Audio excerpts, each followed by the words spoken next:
I was 11 years old when I was first put into foster care. I moved 22 times, so I moved back and forth between the home, Orangewood, a number of times, and then to a couple of different number of different group homes, and then I tried out a couple of foster homes. So I was in small group homes where there are 6 beds, and then I was in larger group homes where it's more like an institution. Home was always a foreign idea for me. I didn't know what home was.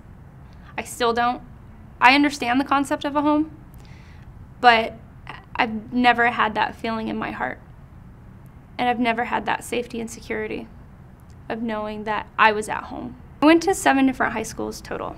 I fell through so many cracks because I didn't know what I was doing, and I had to navigate this road all by myself, and I didn't have anybody to say, hey, maybe you should think about taking SATs. Instead, I had people saying, oh, don't even worry about it. You're not going to go to college. My high school, my teenage years was a giant Rubik's Cube because I was constantly moving, constantly twisting, trying to conform one way or another, and I never got all the colors on one page. No child should have to go through what I went through. And it wasn't just the abuse part of it. I mean, not having a home and not having parents and not having anybody to give you any guidance for years. I mean, you're not talking about a quick 6-month stint. You're talking about for years, my entire life. I went without parents. I didn't attend school until I was 13 years old because we moved from state to state constantly. Just because my mom was always a target. Department of Child Services were always on the lookout for us. And when I was 13 years old and I finally started attending school, I had to take a placement test, and the test showed that I was at the 2nd grade reading level. I didn't learn to write my name until I was 13.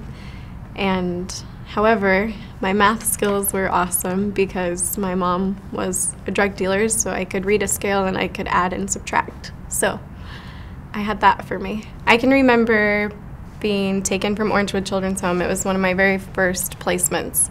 And my younger sister and I, we were placed in the same home, which is unusual.